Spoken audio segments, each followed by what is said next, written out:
या हमें ये जीवन थोड़ी सी कठिन लगती है, तो हमने सोचा बाहर निकलेंगे, कुछ संबंधियों में रहेंगे, कुछ नौकरी करेंगे, इस तरह की थोड़ी फ्रीडम हमें मिलेगी। पर हर एक ने, पर बाबा को तो हम याद करते हैं, अभी तक भी हम बाबा की पालना की महिमा करते हैं। तो बाबा ने कोई भी किसी भी प्रकार से, समीप है, दूर है, किसी कारण से नहीं चल पा रहे हैं, पर हमें हर एक के प्रति अपनी तरफ से उनकी प्रति भावना न बदले, तो वो बाहर भी जाएंगे तो यही कहेंगे बहुत अच्छा है, यज्ञ में सब कुछ बहुत अच्छा है, तो मेरे अपने ही संस्कार है। हमारे फॉरेन में भी एक कन्या थी, बहुत बड़े घर की थी, हमारे साथ रही, फिर एक दिन कहती है कि मैं शायद न रह सकूं। तो बैठे थे, विदाई दे रहे थे, उससे पूछा कि आप क्यों जा रहे हो? कि मेरे संस्कार, मुझे थोड़ा और टाइम चाहिए जो मैं समर्पित होकर रह सकूं। तो मेरा कहने का भाव ये है कि हमें हमेशा हर कदम पे ब्रह्मा बाबा ने आने वालों को, जाने वालों को समान देख करके अपना स्नेह और मित्रता बनाए रखी। तो हम सभी को ये लक्ष्य रहे। तो दो दिन पहले टीचर्स की क्लास थी कि दुआएं देना बहुत आसान है, पर मिले कैसे? दुआएं लेनी है और देनी है ना, तो दे तो हम देंगे, सबके प्रति शुभ भावना है, शुभकामनाएं, पर दिल से दुआएं निकले दूसरों के, वो मुझे मिले, उसके लिए क्या करना होगा? दिल से निकले हर एक सभी के प्रति बड़ों। तो मुझे दुआएं लेनी है अगर, तो मुझे क्या करना होगा? विचार सागर मंथन आप करिए। अब जहां तक जिम्मेवारी शब्द आता है, देखो लौकिक में भी होता है, कन्याएं हैं, फिर वो माताएं बनती हैं, फिर दादियां बनती हैं, सब परिवार में भी तो इसी तरह से चलता है ना। बेशक हमें पता है कि दादियों का चैप्टर पूरा होके अब दीदियों का चैप्टर शुरू हुआ है, और तो जिम्मेवारी सबसे पहले मेरी अपने प्रति है। जिम्मेवारी सबसे पहले मुझे मेरे प्रति है। आप सहमत हैं कि मेरी जिम्मेवारी आपके लिए है, यज्ञ के लिए, मेरे लिए? और क्या जिम्मेवारी है? पहले ये बात को देखें, अपने प्रति जिम्मेवारी है। हाँ, थोड़ा हाथ खड़ा करो। अपने प्रति पहली जिम्मेवारी कि मैं सदा ठीक रहूं। ठीक नहीं हूं तो सेवा तो नहीं कर सकती, दूसरों को ठीक करने में मदद तो नहीं कर सकती, कोई सहयोग तो नहीं दे सकती। तो मेरी अपनी जिम्मेवारी न समझने से कोई मेरे पास आता है, देखो ये हो रहा है, ये हो रहा है, इसने ये किया है, अच्छा हाँ मुझे भी लग तो रहा था ऐसा है, तो हम जो असंतुष्ट है उसके साथ सहमत हो जाते हैं। मैं सबको ये कहती हूँ, अगर आपने एक बार हाँ कहा तो वो यही कहेंगे कि मोहिनी बहन ने ऐसा कहा, क्योंकि मैं सहमत हो गई ना। लेकिन अगर मैं ठीक हूँ, मैं संतुष्ट हूँ, मैं राजी हूँ, सब प्राप्तियों के अनुभव में हूँ, तो मैं उनको, मेरा अपने जीवन में एक उदाहरण है कि 1951 में जब मैं 11-12 साल की थी, तो मेरी एक मौसी मतलब माँ की बहन, तो जब उमरलिश शुरू हुई थी ना कराची में, तो उस समय पहले तो बहुत परिवार जाने लग गए, मेरे सब परिवार वाले, दादा दादी सब जाते थे। फिर थोड़ा पवित्रता में नीचे ऊपर बहुत झगड़े चले, तो सबने वापस अभी नहीं जाना है, किसी को नहीं जाना है, तो बंद कर दिया। और मेरी एक मौसी है और उसका युगल, उसको यज्ञ में स्वामी जी कहते थे, और मौसी का नाम गोपी बहन था, जो पठानकोट और कई सेवा केंद्रों पर रही। तो उन्होंने कहा कि हमें तो समर्पण होना है, तो उन्होंने 1937 में समर्पित हो गए दोनों। फिर जब 51 में ये लोग दिल्ली में आए तो हमारे घर में सब दादियाँ बहनें हमारे पास आई, क्योंकि हमारे जो भी मतलब नाना जी थे, मामा जी थे, सब गवर्नमेंट में काफ़ी बड़ी पोजीशन पे थे, तो उनको थोड़ी हेल्प चाहिए थी, कहीं जगह मिले, कोई फ़ोन चाहिए कोई, तो वो आते थे हमारे पास रेगुलरली। उस समय हम लोगों को उनके सामने जाने की परमिशन नहीं थी, क्योंकि उनको तो जो मौसी का युगल था जिसको स्वामी जी कहते थे, तब मैं अभी पढ़ती थी, कॉलेज भी नहीं, स्कूल था फिर कॉलेज। मोहिनी बहन, इतना इजी नहीं है, बहुत रफ्तार से नहीं चलना, अपना सब जीवन नॉर्मल रखना।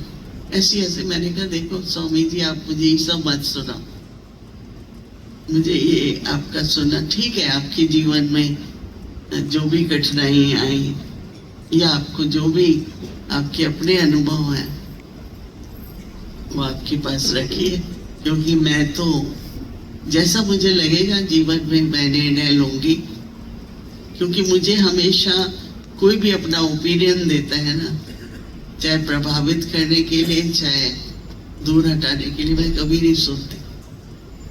आज कितने भाई बहन हैं वो आके मुझे कहते हैं, मेरे बारे में लोग ये कहते हैं, कहने दो ना, आप जो है अपने समान में रहो ना। कईयों में ये नेचर होती है, अपना सम्मान कम करके।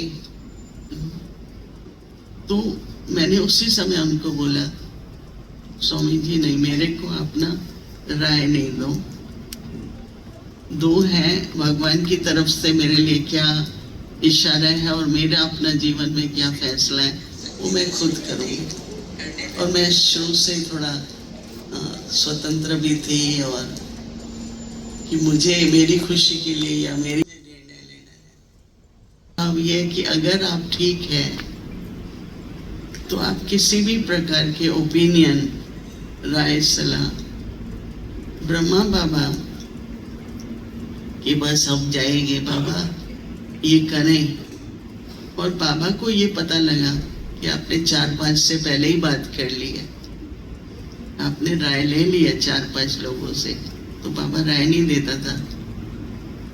बच्ची तुमने तो सुन लिया है ना, अभी तो आपको बहुत तरह की, फिर बाबा से क्यों पूछते हो? क्योंकि बाबा जो कहेगा अगर आप नहीं करोगे तो बहुत ज्यादा बोझ चढ़ेगा। आप बाबा से राय लो, श्री मत लो, और फिर करो वही, क्योंकि इसने कहा, उसने कहा, उसने कहा। तो बाबा स्वीकार ही नहीं करता था राय देने की, क्योंकि आप बहुतों से राय चलो। इतनी इंटरेस्टिंग बात है, सुना आपने? तो बाबा के पास पहले जाओ ना, जैसे भक्ति मार्ग में भी सब जगह जाएंगे, उस डॉक्टर के पास, उसके पास, उसके एक और ओपिनियन ले लो। फिर जब ठीक नहीं होते हैं तो क्या कहते हैं? भगवान आप एक ही तो हैं, और कहाँ जाएंगे? आपके नहीं, भक्ति में ऐसे ही करते थे ना, जब निराश हो जाते थे तो भगवान के पास जाते थे। ब्रह्मा बाबा ने कभी स्वीकार नहीं किया कि आपने राय ले ली है बहुतों से, अभी आप बाबा के पास गए हो, बाबा आपकी क्या राय है? मुझे अभी तक भी इतना ध्यान पर है, बाबा के साथ दीदी मनमोहिनी बैठी हुई थी, तो कोई अपॉइंटमेंट लेने आता था बाबा से मिलना, तो बाबा समय नहीं देता। हम लोगों को बाबा दिन में कई बार बुलाता था, बुलाओ बच्ची को, खेलेंगे, बुलाओ ये करेंगे, हमें तो अपॉइंटमेंट लेनी नहीं पड़ी। पर बाबा को ये जो परमत है ना, वो पसंद नहीं आती थी कि आप ये परमत से कर रहे हो, और परमत से प्रभावित होके कई बार आप ऐसी भूलें करते हैं जिससे अपने भाग्य में थोड़ी कमी आ जाती है। तो कहने का भाव ये है कि सबसे पहली जिम्मेवारी मेरी अपनी है। कोई भी देखिए आज मुनि बहन है या मैं हूं, हमें बस आपकी जिम्मेवारी, मैंने कहा क्या जिम्मेवारी है मेरी जिम्मेवारी ये है कि मैं अपने को ठीक रखूं, जो मैं सहयोग दे सकूं परिवार को, यज्ञ को, मैं अच्छी तरह सहयोगी बन सकूं, तो उसमें ठीक हूं।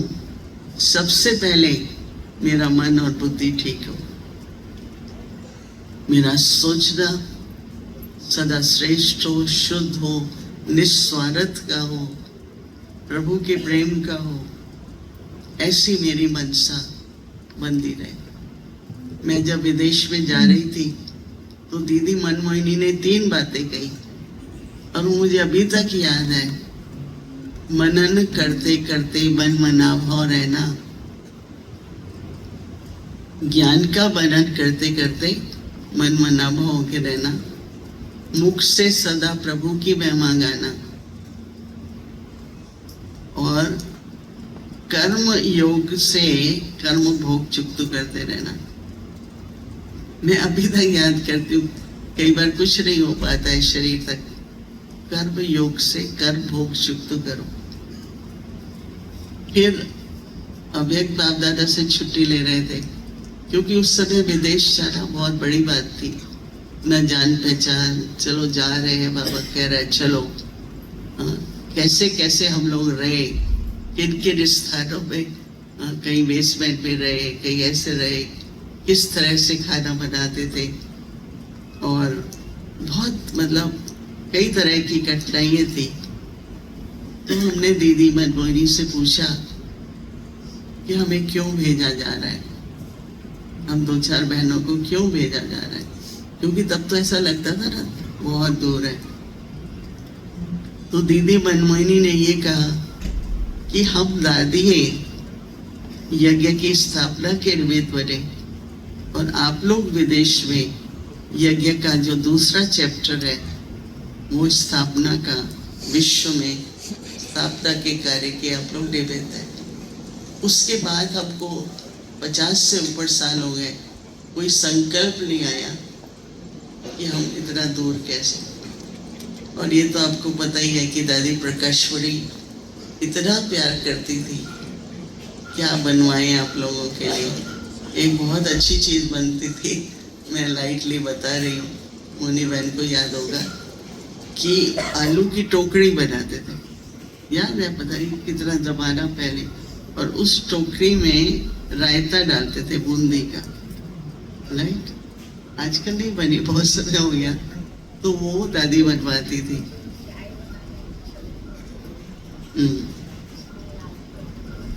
आलू को घिया कस करके उसमें छन्नी में डालते हैं, फिर उसको फ्राई करते हैं, फिर उसको निकालते हैं।